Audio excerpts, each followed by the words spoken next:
ഒരു raw file നമ്മുടെ light അല്ലെങ്കിൽ അഡോബിയുടെ ക്യാമറ റോയിൽ നമ്മൾ എഡിറ്റ് ചെയ്യുമ്പോൾ ശ്രദ്ധിക്കേണ്ട 5 കാര്യങ്ങളാണ് ഞാൻ നിങ്ങളോട് പങ്കുവെക്കാൻ പോകുന്നത്. അല്ലെങ്കിൽ മറ്റൊരു വിധത്തിൽ പറയുകയാണെങ്കിൽ, എൻ്റെ കയ്യിലൊരു റോ ഫോട്ടോ കിട്ടിക്കഴിഞ്ഞാൽ അത് എൻ്റേതായിക്കോട്ടെ ആരുടെയിലും ആയിക്കോട്ടെ, അത് എഡിറ്റ് ചെയ്യാൻ നേരത്തെ ഞാൻ പ്രത്യേകമായി ശ്രദ്ധിക്കുന്ന അല്ലെങ്കിൽ ഞാൻ ചെയ്യാറുള്ള ചില പ്രത്യേക കാര്യങ്ങൾ ഞാൻ നിങ്ങൾക്ക് പറഞ്ഞുതരാം. 5 കാര്യങ്ങൾ മാത്രമല്ല, ഒരു ബോണസ് ടിപ്പുമുണ്ട്. So without further due, let's get started.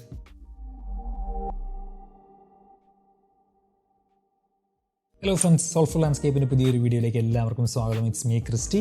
നിങ്ങൾക്ക് എല്ലാവർക്കും സുഖമാണെന്ന് വിശ്വസിക്കുന്നു.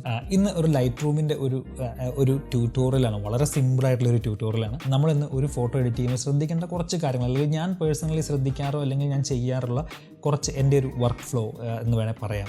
അതാണ് ഞാൻ നിങ്ങൾക്ക് പറഞ്ഞു തരാൻ പോകുന്നത്. സോ നമുക്ക് സമയം കളയാണ്ട് നേരെ ആദ്യത്തെ ടോപ്പിക്കിലേക്ക് തന്നെ കടന്നേക്കാം. Understand your raw.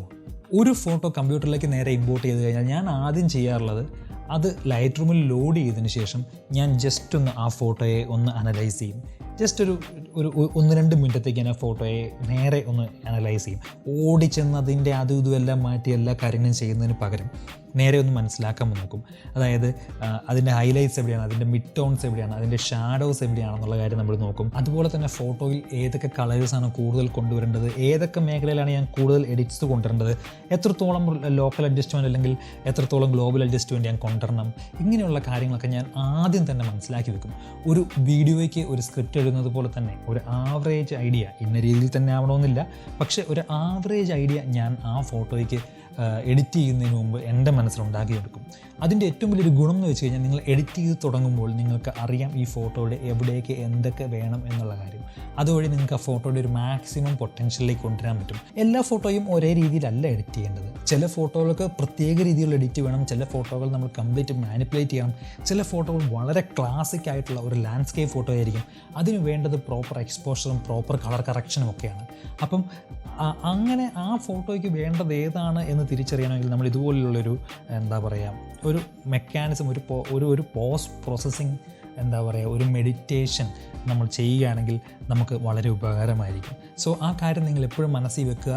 നിങ്ങൾ എപ്പോഴും ഒരു റോ ഫോട്ടോയെ അനലൈസ് ചെയ്യുക, എന്നിട്ട് അതിന് വേണ്ട എഡിറ്റ് കൊണ്ടുവരാൻ മാക്സിമം ശ്രമിക്കുക. കുറച്ച് ഉദാഹരണങ്ങൾ കണ്ടുകൊണ്ട് നമുക്കതൊന്ന് മനസ്സിലാക്കാം. ഇതിപ്പം ഈ ഒരു റോ ഫോട്ടോ ഇങ്ങനെ എൻ്റെ മുമ്പിൽ കണ്ടു കഴിഞ്ഞാൽ ഞാൻ മനസ്സിലാക്കാറുള്ള കുറച്ച് കാര്യങ്ങൾ എന്ന് വെച്ച് കഴിഞ്ഞാൽ, സ്കൈയിൽ കുറച്ചുകൂടെ കളർ കൊണ്ടുവരേണ്ടതുണ്ട്. മൂണിനെ കുറച്ചുകൂടെ നമുക്ക് ഇറച്ച് നിൽക്കുകയാണെങ്കിൽ ആ ഫുൾ മൂണിൻ്റെ ഒരു ബ്യൂട്ടി നമുക്ക് കൊടുക്കാൻ പറ്റും. ഭയങ്കര ബ്യൂട്ടിഫുൾ ആയിട്ടുള്ളൊരു ഫോഗ്, ഒരു മഞ്ഞിൻ്റെ ഒരു ഇൻവേഷൻ, ഒരു കടന്നുകയറ്റം ഇവിടെ കാണാൻ പറ്റും. നമുക്ക് അതിനെ കുറച്ചുകൂടെ കൊണ്ടുവരാനും അതിന് കുറച്ചുകൂടെ ക്ലാരിറ്റി കൊടുക്കണം നല്ലതാണ്. ഈ മരങ്ങളിൽ നമുക്ക് കുറച്ചുകൂടെ ഓട്ടത്തിൻ്റെ വൈബ് കൊണ്ടുവരാൻ പറ്റും. കാരണം ഇറ്റ്സ് ഓൾറെഡി ഇവിടെ ഒരു ഓട്ടത്തിൻ്റെ വൈബുണ്ട്. നിങ്ങൾക്കത് മനസ്സിലാവുന്നുണ്ടോ എന്ന് എനിക്കറിയത്തില്ല. ഇത് ഓൾറെഡി ഒരു ഓട്ടം സീസണാണ്. കുറച്ചുകൂടെ അതിന് കളർ കൊണ്ടുവന്നു കഴിഞ്ഞാൽ അതിന് കുറച്ചുകൂടി ഒരു എടുപ്പ് കൊടുത്തു കഴിഞ്ഞാൽ വളരെ മനോഹരമാണ്.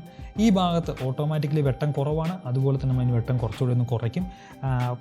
ഇങ്ങനെയുള്ള കുറച്ച് കാര്യങ്ങൾ എൻ്റെ മനസ്സിലൂടെ ഏറ്റവും അധികം അതിൻ്റെ ഒരു റിസൾട്ടായിട്ടാണ് ഞാൻ ഈ ഒരു എഡിറ്റ് കൊണ്ടുവന്നിരിക്കുന്നത്. നിങ്ങൾക്കറിയാം, ഈ ഒരു ഭാഗത്തെ കളർ കൊണ്ടുവന്നിട്ടുണ്ട്. മൂണിനെ കുറച്ചുകൂടെ അതിൻ്റെ ഹൈലൈറ്റ്സ് കുറച്ചുകൂടി കുറച്ചുകൂടെ ഷാർപ്പായിട്ടുണ്ട്. ഫോഗിന് കുറച്ചുകൂടെ കൊണ്ടുവന്നിട്ടുണ്ട്. ഇവിടെയൊക്കെ നല്ല ഓട്ടത്തിൻ്റെ കളർ കൊണ്ടുവന്നിട്ടുണ്ട്. ഈ ഭാഗത്ത് ഒരു ഗ്രേഡിയൻ്റ് ഇട്ട് അതിൻ്റെ എക്സ്പോഷർ കുറച്ചിട്ടുണ്ട്. കുറച്ച് കളർ കറക്ഷൻ, കുറച്ച് മാനിപ്പുലേഷനോ കൂട്ടി ഈ ഫോട്ടോയുടെ ഒരു മാക്സിമം പൊട്ടൻഷ്യൽ എത്തിക്കാൻ പറ്റിയെന്നാണ് എൻ്റെ വിശ്വാസം. വേറെ ഒരാൾ എഡിറ്റ് ചെയ്ത് കഴിഞ്ഞാൽ അത് ആ രീതിയിലാവും. നിങ്ങൾക്ക് ഒന്നും മനസ്സിൽ ഐഡിയ കിട്ടുന്നില്ലെങ്കിൽ ഞാൻ ചെയ്യാറുള്ളൊരു കൊച്ചു സൂത്രപ്പണിയുണ്ട്. അതായത് ഞാൻ ബേസിക്കലി ഇവിടെ ഒരു ഓട്ടോ കൊടുക്കും. സോ ഓട്ടോ കൊടുക്കുമ്പോൾ ലൈറ്റ് റൂം ഓട്ടോമാറ്റിക്കലി ഒരു സെറ്റിങ്സ് കൊണ്ടുവരും. അതുവഴി നമുക്ക് അതിൻ്റെ ഒരു അപ്പുറത്തേക്ക് ബാക്കി അഡ്ജസ്റ്റ്മെൻറ്റ് ചെയ്യാം. ഇനി കളേഴ്സിൻ്റെ കാര്യത്തിൽ എനിക്ക് കുറച്ചുകൂടെ കൺഫ്യൂഷൻ ഉണ്ടെന്നുണ്ടെങ്കിൽ ഞാൻ ചെയ്യാറുള്ളൊരു കാര്യം എന്ന് വെച്ച് കഴിഞ്ഞാൽ, ഞാൻ കുറച്ചുകൂടെ എക്സ്പോഷർ കൂട്ടിയിട്ട് ഞാൻ ഈ വൈബ്രൻസും സാച്ചുറേഷനും ഞാൻ മാക്സിമം ആക്കി നോക്കും. സോ ആ ഫോട്ടോയിലുള്ള ഏതൊക്കെയാണ് കളേഴ്സ് എന്നുള്ള കാര്യം നമുക്ക് മനസ്സിലാക്കാൻ പറ്റും. അതൊരു നല്ല ട്രിക്കാണ്. കാരണം ആ കളേഴ്സിനെ പിന്നീട് നിങ്ങൾക്ക് മാനിപ്പുലേറ്റ് ചെയ്യാൻ എളുപ്പമായിരിക്കും. അതിനുശേഷം സാച്ചുറേഷൻ വൈബ്രൻസും തിരിച്ച് കൊണ്ടുവരുന്ന കാര്യം മറക്കരുത്. അടുത്ത പോയിൻ്റാണ് കോൺട്രാസ്റ്റ്. നമ്മൾ ഒത്തിരി കേട്ടിട്ടുള്ളൊരു പോയിൻ്റല്ലേ ഈ കോൺട്രാസ്റ്റ് എന്ന് വെച്ച് കഴിഞ്ഞാൽ, ഹൈലൈറ്റ്സും ഷാഡോസും അല്ലെങ്കിൽ അങ്ങേയറ്റത്തുള്ള വൈറ്റ്സും ഇങ്ങേയറ്റത്തുള്ള ഷാഡോസും തമ്മിലുള്ള അല്ലെങ്കിൽ ബ്ലാക്സും തമ്മിലുള്ള ആ ഒരു അന്തരം കൂട്ടുക എന്നുള്ളതാണ് കോൺട്രാസ്റ്റ് എന്ന് പറയുന്നത്. ഞാൻ കാണിച്ചു തരാം. നമ്മളിപ്പം ഈ ഒരു ഫോട്ടോ ഇവിടെ എടുക്കുകയാണ്. ഇപ്പം നിങ്ങൾ ഹിസ്റ്റോഗ്രാം ഒന്ന് ശ്രദ്ധിക്കുക. ഞാനിവിടെ കോൺട്രാസ്റ്റ് കൂട്ടുകയാണ്. കണ്ടോ? നമുക്ക് കാണാൻ മനസ്സിലാവും ഇവിടെ ഹൈലൈറ്റ്സും ഷാഡോസും അല്ലെങ്കിൽ വൈറ്റ്സും ബ്ലാക്കും തമ്മിലുള്ള ഡിസ്റ്റൻസ് കൂട്ടുകയാണ്. ഞാൻ വീണ്ടും വേറൊരു ഫോട്ടോ എടുക്കുക. നമുക്കിപ്പോൾ ഈ ഒരു ഫോട്ടോ എടുത്തു കഴിഞ്ഞാൽ ഇതിൻ്റെ കോൺട്രാസ്റ്റ് കൂട്ടുമ്പോൾ കിട്ടും. വൈറ്റ്സ് കൂടുതൽ വൈറ്റായി, ഡാർക്ക് കൂടുതൽ ഡാർക്കായി. സോ നമ്മൾ കോൺട്രാസ്റ്റ് ഉപയോഗിക്കുമ്പോൾ ശ്രദ്ധിക്കേണ്ട കാര്യം എല്ലായ്പ്പോഴും എല്ലായിടത്തും നമുക്ക് ഒരുപോലെ കോൺട്രാസ്റ്റ് കൊടുക്കേണ്ട ആവശ്യമില്ല. ചില ഫോട്ടോകൾക്ക് അതിൻ്റെ ഉള്ളിൽ തന്നെ നല്ലൊരു കോൺട്രാസ്റ്റ് ഉണ്ടാകും. പ്രോപ്പർലി എക്സ്പോസ്ഡ് ആയിട്ടുള്ള ഫോട്ടോകൾക്ക് അത്യാവശ്യം നല്ല കോൺട്രാസ്റ്റ് ഉണ്ടാകും. അപ്പം നമ്മൾ ആവശ്യമുള്ള സ്ഥലത്ത് അല്ലെങ്കിൽ ആവശ്യത്തിന് മാത്രം കോൺട്രാസ്റ്റ് ഉപയോഗിക്കുക എന്നതാണ് ഇതിൻ്റെ അകത്തൊരു കാര്യം. നമ്മൾ പലപ്പോഴും ഇൻസ്റ്റാഗ്രാമിലൊക്കെ പോകുമ്പോൾ കാണും ഇങ്ങനെ കോൺട്രാസ്റ്റൊക്കെ ഭയങ്കര കട്ടിയിലിട്ടുള്ള ചില ഫോട്ടോസ്. ലൈക്ക് ഈവൻ പോർട്രേറ്റ് ആണെങ്കിൽ പോലും മുഖമൊക്കെ ഇങ്ങനെ ഫുള്ള് എന്താ പറയുക എറിച്ച് നിൽക്കുന്ന ചില ഫോട്ടോ. അത് നമുക്ക് കാണുമ്പോൾ തന്നെ സത്യം പറഞ്ഞാൽ സഹതാപം തോന്നും. കാരണം that's not how you should edit photo. നമ്മളിപ്പോൾ ഇങ്ങനെ ഒരു ഫോട്ടോ എടുത്തിട്ട് ഇതിന് നേരെ ഞാൻ ആക്ച്വലി കോൺട്രാസ്റ്റ് കുറയ്ക്കുകയാണ് ചെയ്തത്. കാരണം ഈ ഫോട്ടോയ്ക്ക് അത്ര ഓൾറെഡി ഇത് ലൈക്ക് ഒരു എന്താ പറയുക ഡാർക്ക്നെസ്സും ബ്രൈറ്റ്നെസ്സും അങ്ങേയറ്റമുള്ള ഫോട്ടോയാണ്. സോ 2 എക്സ്റ്റെൻ്റ് ഉള്ള ഫോട്ടോയാണ്. അപ്പോൾ സിറ്റുവേഷൻ അനുസരിച്ച് കോൺട്രാസ്റ്റ് കുറയ്ക്കണം. അപ്പോൾ നമുക്ക് ഇതിന് ഞാനിപ്പോൾ ഈ കോൺട്രാസ്റ്റ് അങ്ങ് കൂട്ടിയത്തെ അവസ്ഥ എന്ന് വെച്ച് നോക്കി. ലുക്ക് ഹൗ ലൈക്ക് ഇതെന്താ ഒരു ഫോട്ടോ ആണോ ഇതൊരു പെയിൻ്റ് ആണോ നമുക്ക് സംശയം തോന്നിപ്പോകും. അപ്പം എല്ലായ്പ്പോഴും എല്ലായിടത്തും നമ്മൾ ഒരുപോലെ കോൺട്രാസ്റ്റ് കൂട്ടരുത്. കോൺട്രാസ്റ്റ് കുറയ്ക്കേണ്ട സ്ഥലങ്ങളിൽ കോൺട്രാസ്റ്റ് കുറയ്ക്കുക, കൂട്ടേണ്ട സ്ഥലങ്ങളിൽ നമ്മൾ കോൺട്രാസ്റ്റ് കൂട്ടുക. കോൺട്രാസ്റ്റ് ബ്രൈറ്റ്നെസ്സിനെയും ഷാഡോസിനെയും മാത്രമല്ല ബാധിക്കുന്നത്, കോൺട്രാസ്റ്റ് കളറിനെയും ബൂസ്റ്റ് ചെയ്യും. Look at this photo. ഇവിടെ നമ്മൾ കോൺട്രാസ്റ്റ് കൂട്ടുമ്പോൾ ഇവിടെയുള്ള റെഡിലും ഇതിലൊക്കെ കളർ കൂടുന്നതായിട്ട് കാണാം. നിങ്ങൾക്കിപ്പോൾ ഇവിടെ ഈ ഹിസ്റ്റോഗ്രാം നോക്കിയാൽ നിങ്ങൾക്ക് മനസ്സിലാവും റെഡ് വളരെ ഇതായിരുന്നു, ബ്ലൂ ഒക്കെ. അപ്പം അപ്പം ഹൈലൈറ്റ്സിലും ഷാഡോസിലും ഉള്ള കളേഴ്സിനെ അത് ബൂസ്റ്റാണ്. സോ സൂക്ഷിച്ച് കോൺട്രാസ്റ്റ് ഉപയോഗിക്കുക. ഞാൻ പേഴ്സണലി ചെയ്യുന്നൊരു കാര്യം എന്ന് വെച്ച് കഴിഞ്ഞാൽ കോൺട്രാസ്റ്റ് വളരെ കുറച്ച് ഈ ഗ്ലോബൽ അഡ്ജസ്റ്റ്മെൻറ്റിൽ ചെയ്യാറുള്ളൂ. ബാക്കിയുള്ള എൻ്റെ പ്രധാനപ്പെട്ട അഡ്ജസ്റ്റ്മെൻറ്റ് കോൺട്രാസ്റ്റിൻ്റെ കാര്യത്തിലൊക്കെ ഞാൻ ചെയ്യുന്നത് ലോക്കൽ അഡ്ജസ്റ്റ്മെൻറ്റാണ്. നമുക്ക് വേറൊരു ഫോട്ടോയിലേക്ക് പോയിട്ട് ഒന്ന് കണ്ടു നോക്കാം. അപ്പം ഈ ഒരു ഫോട്ടോയിൽ ഞാൻ കോൺട്രാസ്റ്റ് ഇവിടെ കുറയ്ക്കുകയാണ് ചെയ്തിരിക്കുന്നത്, -20 ആക്കുകയാണ് ചെയ്തിരിക്കുന്നത്. ഇതിൽ ഈ ഒരു മാസ്ക് എടുത്ത് നോക്കിക്കഴിഞ്ഞാൽ ഈ മാസ്കിൽ ഞാൻ ഇവിടെ കോൺട്രാസ്റ്റ് കൂട്ടിയിട്ടുണ്ട്. നിങ്ങൾക്ക് കണ്ടാൽ അറിയാം ഇവിടെ ഒരു റേഡിയൽ ഗ്രേഡിയൻ്റ് ഉണ്ട്, അതായത് ഈ ഇലകളുടെ ഭാഗത്ത്. അപ്പോൾ അവിടുത്തെ കളേഴ്സ് കൂടുതൽ പോപ്പ് ചെയ്യാനും അതിനെ കുറച്ചുകൂടി വേറിട്ട് നിർത്താനുമായിട്ട് കുറച്ച് കോൺട്രാസ്റ്റ് അവിടെ കൂട്ടിയിട്ടുണ്ട്. ഇവിടെ ഇതിലേക്ക് വന്നു കഴിഞ്ഞാൽ നോക്കുക, ഈ മഞ്ഞിൻ്റെ ഇതിലേക്ക് നോക്കുക, അവിടെ നന്നായിട്ട് കൂട്ടിയിട്ടുണ്ട്, 70 വരെ കൂട്ടിയിട്ടുണ്ട്. കാരണം എന്നാൽ അതിൻ്റെ ഹൈലൈറ്റ്സ് അവിടെ കോൺട്രാസ്റ്റ് കുറച്ച് കഴിഞ്ഞാൽ ആ ഫോഗിൻ്റെ ഒരു ഡെഫിനിഷൻ നഷ്ടപ്പെടുന്നതായിട്ട് നിങ്ങൾക്ക് കാണാൻ പറ്റും. സോ നമുക്ക് നേരെ മൂന്നാമത്തെ പോയിന്റിലേക്ക് പോകാം. Try maximum local adjustment. Maximum നമുക്ക് ഈ ലോക്കൽ അഡ്ജസ്റ്റ്മെൻറ്റ് കൊണ്ട് എഡിറ്റ് കൊണ്ടുവരാൻ നോക്കുക. അത് നമ്മുടെ ഫോട്ടോയ്ക്ക് പലപ്പോഴും 3 ഡയമെൻഷൻ ലുക്ക് കൊണ്ടുവരാൻ ഹെൽപ്പ് ചെയ്യും. ഉദാഹരണത്തിന് നമുക്ക് ഈ ഒരു ഫോട്ടോയിലേക്ക് പോകാം. ഇവിടെ ഞാൻ 7 മാസ്ക് ഉപയോഗിച്ചിട്ടുണ്ട്. ലോക്കൽ അഡ്ജസ്റ്റ്മെൻറ്റ് എന്ന് പറഞ്ഞു കഴിഞ്ഞാൽ മാസ്കുകളാണ് ഉപയോഗിച്ചത്.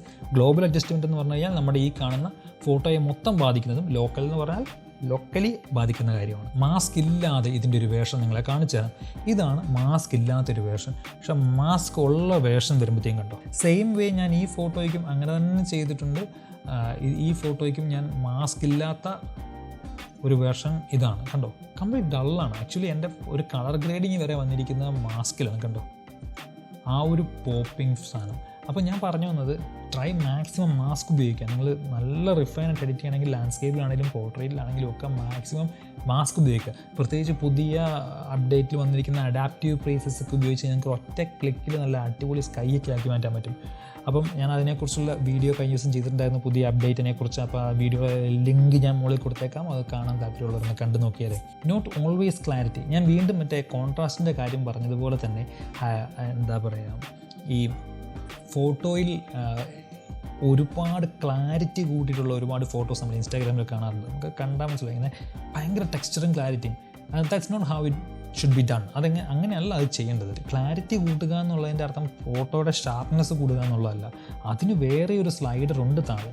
ക്ലാരിറ്റി എന്ന് പറഞ്ഞാൽ അത് കുറച്ചുകൂടെ ക്ലിയർ ആക്കുക എന്നുള്ളത് വേറെ ഒരു തരത്തിലാണ് അത് ചെയ്യുന്നത്. നിങ്ങളെ കാണിച്ചു തരാം. ഉദാഹരണത്തിന് ഇപ്പോൾ ഈ ഒരു ഫോട്ടോയിൽ ഞാൻ ക്ലാരിറ്റി കൂട്ടിക്കഴിഞ്ഞാൽ കണ്ടോ, അതാണ് ഇവിടെ സംഭവിക്കുന്നത്. അങ്ങനെ ഓരോ ഫോട്ടോയ്ക്കും ഞാൻ കോൺട്രാസ്റ്റിൻ്റെ കാര്യം പറഞ്ഞാൽ തന്നെ ആവശ്യത്തിനുള്ള ക്ലാരിറ്റി മാത്രം മതി. എല്ലായിടത്തും കൊണ്ടുപോയി നമ്മൾ ക്ലാരിറ്റി ഇടരുത്. ഞാനിപ്പോൾ ക്ലാരിറ്റി കൊടുക്കാറും കുറയ്ക്കാറുമുള്ള സ്ഥലങ്ങൾ, അതും ലോക്കൽ അഡ്ജസ്റ്റ്മെൻറ്റ് ചെയ്യാറുണ്ട്. കാണിച്ചു തരാം. അപ്പം ഈ ഫോട്ടോ നമുക്ക് എടുക്കുക. ഈ ഫോട്ടോയിൽ നിങ്ങൾ നോക്കിയറിയാൻ ഇവിടെ ഒരു ചെറിയൊരു ഹൈലൈറ്റ്സ് കുറച്ച് കൂട്ടി കൊടുത്തൊരു ഭാഗം, ഇവിടെ ഒരു മാസ്ക് ഉണ്ട്. ആ മാസ്ക് നോക്കിയാൽ അറിയാം നിങ്ങൾക്ക് ക്ലാരിറ്റിയും ടെക്സ്ചറും ഞാൻ കുറച്ചിട്ടുണ്ട്. കാരണം അതാണ്, എന്നാലേ അവിടെ ഒരു സോഫ്റ്റ് ലൈറ്റ് വരുന്നുണ്ടെങ്കിൽ അവിടെ ക്ലാരിറ്റി കുറവായിരിക്കും. അപ്പോൾ അതവിടെ കുറച്ചിട്ടുണ്ട്. ഇനി നമ്മൾ ഈ ഫോട്ടോയിലേക്ക് പോയി കഴിഞ്ഞ് കഴിഞ്ഞാൽ ഇവിടെ മാസ്ക് എടുക്കുന്നു, നമ്മൾ ക്ലാരിറ്റി കൂട്ടിയിട്ടുണ്ട്. കണ്ടോ, ഈ ഫോഗിൻ്റെ കാര്യത്തിൽ ഞാൻ ക്ലാരിറ്റി അവിടെ കൂട്ടിയിട്ടുണ്ട്. കാരണം കുറച്ചുകൂടി ടെക്സ്ചർ അവിടെ കൊണ്ടുവരാൻ വേണ്ടിയാണ്. സിറ്റുവേഷൻ അനുസരിച്ച് നമ്മൾ ക്ലാരിറ്റിയും ടെക്സ്ചറും യൂസ് ചെയ്യുക. നോട്ട് ലൈക്ക് ഓൾവേസ് ഗ്ലോബലി കൊണ്ടുപോയി നമ്മൾ ജസ്റ്റ് ചെയ്താൽ മതി. എല്ലായിടത്തും പോയി നമ്മൾ ഓടി നടന്ന് ക്ലാരിറ്റി കൂട്ടരുത്. ക്ലാരിറ്റി പലപ്പോഴും സംഭവിക്കുക ഫോട്ടോയ്ക്ക് ഭയങ്കര ആവശ്യമില്ലാത്തൊരു ഡെഫിനേഷൻ വരും. ആൻഡ് സിറ്റുവേഷൻ അനുസരിച്ച് വേണം നമ്മൾ ക്ലാരിറ്റി കൂട്ടാൻ. ഞാൻ നേരത്തെ പറഞ്ഞത്. നെക്സ്റ്റ് പോയിന്റ് എന്ന് വെച്ചാൽ കെയർഫുൾ വിത്ത് സാച്ചുറേഷൻ്റെ കാര്യം നിങ്ങൾ സൂക്ഷിക്കുക. പ്രത്യേകിച്ച് സാച്ചുറേഷനും വൈബ്രൻസും അത് ഫോട്ടോയെ കുളവാക്കാൻ പറ്റുന്ന സാധനമാണ്. നമുക്ക് നേരെ ഈ ഫോട്ടോയിലേക്ക് പോകും. ഇവിടെ ഞാൻ 22-29 സാച്ചുറേഷനും വൈബ്രൻസും കൊണ്ട് നിർത്തിയിട്ടുണ്ട്. That's enough. അതിൻ്റെ മുകളിലേക്ക് ഞാൻ കൂട്ടിക്കഴിഞ്ഞാൽ കണ്ടോ. ആൻഡ് ഇങ്ങനെയുള്ള ഫോട്ടോസ് നമ്മൾ കാണാറുണ്ട്, ഓവർ പ്രോസസ്ഡ് ആയിട്ടുള്ള. ഇതിനെ നമ്മൾ പൊതുവേ ഫോട്ടോഗ്രാഫേഴ്സ് വിളിക്കുക ഓവർ പ്രോസസ്ഡ് ഫോട്ടോ എന്നാണ്. അതിനെ നശിപ്പിച്ചു എന്നുള്ള കാര്യം. നമ്മളൊരിക്കലും ക്ലാരിറ്റിയും വൈബ്രൻസും ഒരു പരിധി കൂടുതൽ കൂട്ടാൻ പാടില്ല. നമുക്കറിയാലോ നമ്മൾ കണ്ട കാഴ്ച എന്താണെന്ന്. അതിനേക്കാൾ ഒരു കുറച്ചുകൂടെ കാണുന്ന ആൾക്കാരെ മനസ്സിൽ വിചാരിക്കുക, നമ്മളെ മനസ്സിൽ വിചാരിക്കുക. എന്നിട്ട് നമുക്ക് ഇഷ്ടപ്പെട്ട ഒരു സെറ്റപ്പിലേക്ക് സാധനം കൊണ്ടുവരിക. ബോണസ് ടിപ്പ് എന്ന് പറഞ്ഞു കഴിഞ്ഞാൽ there is no details are lost in the raw file. നിങ്ങൾ എത്ര എഡിറ്റ് ചെയ്താലും റോയിലെ ഡീറ്റെയിൽസ് നിങ്ങൾക്ക് നഷ്ടപ്പെട്ടു പോവില്ല. എക്സാമ്പിൾ വെച്ച് കാണിച്ചു തരാം. ഉദാഹരണത്തിന് ഇപ്പോൾ ഞാൻ ഈ ഒരു ഫോട്ടോ ഞാൻ ജസ്റ്റ് എടുത്തിരിക്കുകയാണ്. ഞാൻ റീസെറ്റ് കൊടുക്കട്ടെ. ഓക്കെ, ഞാൻ മാക്സിമം എക്സ്പോഷർ കൂട്ടി. നിങ്ങൾക്കറിയാം മാക്സിമം എക്സ്പോഷർ കൂട്ടി. ഞാൻ അവിടെ കോൺട്രാസ്റ്റ് കൂട്ടി ഇങ്ങനെ ഗുണ എന്തൊക്കെയോ എഡിറ്റുകളൊക്കെ കൊണ്ടുവന്നിട്ടുണ്ട്. ഓക്കെ, ആൻഡ് ഇങ്ങനെയൊക്കെ എഡിറ്റ് ചെയ്തു. അതിനുശേഷം സ്കൈ കംപ്ലീറ്റ് ബ്ലോൺ ഔട്ട് ആയിപ്പോയി. And I want to bring back the sky. നിങ്ങളിത് കൂട്ടിയെന്ന് വിചാരിച്ച് നിങ്ങളിത് പേടിക്കേണ്ട. നിങ്ങളൊരു മാസ്ക് എടുത്തിട്ട് നിങ്ങൾക്കിത് വളരെ സിമ്പിളായിട്ട് തിരിച്ചു കൊണ്ടുവരാം. നിങ്ങൾ എത്ര മൺഡേ എഡിറ്റ് ചെയ്താലും നിങ്ങൾക്ക് സ്റ്റിൽ ആ ഒരു ഡീറ്റെയിൽസിലേക്ക് പ്രിസേർവ് ചെയ്യാൻ പറ്റും. ഉദാഹരണത്തിന് നമുക്കൊരു ലീനിയർ ഗ്രേഡിയൻ്റ് എടുത്തിട്ട് ഞാൻ ഇതങ്ങ് വരയ്ക്കുകയാണ്. മാക്സിമം നിങ്ങളെ കാണിക്കാൻ വേണ്ടി ഞാൻ മാക്സിമം ചെയ്ത് കാണിക്കാം. അതിനുശേഷം ഞാൻ എക്സ്പോഷർ കുറയ്ക്കുകയാണ്. Look at that. നിങ്ങൾക്ക് ഇഷ്ടത്തിന് കൊണ്ടുവരാൻ പറ്റും. കണ്ടോ, അതിൻ്റെ മണ്ടേ കൂടെ ഞാൻ വേറെ ഒരു മാസ്ക് എടുത്തിട്ട് നമ്മുടെ റേഡിയൽ ഗ്രേഡിയൻ്റ് എടുത്തിട്ട് ഞാൻ ഇവിടെ ഒന്ന് കൂട്ടുവാൻ വിചാരിച്ചു. മൊത്തം ഞാൻ വെളുപ്പിച്ചു. അതിനുശേഷം ഞാൻ വീണ്ടും ഒരു റേഡിയൽ ഗ്രേഡിയൻ്റ് എടുത്തിട്ട് ഞാൻ ഈ ഭാഗത്തെ ഡീറ്റെയിൽസ് തിരിച്ചു കൊണ്ടുവന്നു. ഞാൻ വീണ്ടും ഒരു മാസ്ക് എടുത്തിട്ട് എൻ്റെ കമ്പ്യൂട്ടർ ഹാങ് ആവാൻ സാധ്യതയുണ്ട്. ഞാൻ ഇതിൻ്റെ നടുക്ക് ചെറിയൊരു ഇതിട്ടിട്ട് കൂട്ടിയും വെളുപ്പിച്ചെന്ന് വിചാരിച്ചു. ഫുള്ള് വൈറ്റാക്കിയിരിക്കണം. അതിന് ശേഷവും നാം ഒരു റേഡിയൽ ഗ്രേഡിയൻ്റ് എടുത്തിട്ട് അതിൻ്റെ ഉള്ളിൽ ഇത് വരച്ചിട്ട് so you can go on. I mean എത്ര വേണമെങ്കിലും എഡിറ്റ് ചെയ്യാം. നിങ്ങൾ എത്ര വെളുപ്പിച്ചാലും റോ ഫയലാണെങ്കിലും നിങ്ങൾക്ക് നേരെ തിരിച്ചു കൊണ്ടുവരാം. സോ നിങ്ങൾക്ക് ഇതുകൊണ്ടൊരു പടമൊക്കെ ഉണ്ടാക്കാൻ പറ്റും. സോ ഞാൻ പറഞ്ഞ കാര്യം ഇതാണ്. നിങ്ങൾ റോ ഫയലാണ് എഡിറ്റ് ചെയ്യുന്നതെങ്കിൽ ഒന്നും പേടിക്കേണ്ട, ധൈര്യമായിട്ട് എഡിറ്റ് ചെയ്ത് പൊക്കോ. പക്ഷേ ഓവർ ആയിക്കോളാക്കരുത്. ഞാൻ നല്ല ഉദ്ദേശിച്ചത് നിങ്ങൾ പേടിക്കണ്ട. നിങ്ങൾക്ക് ധൈര്യമായിട്ട് ദ വേ യു വാണ്ട് നിങ്ങൾക്ക് എഡിറ്റ് ചെയ്യാൻ പറ്റും.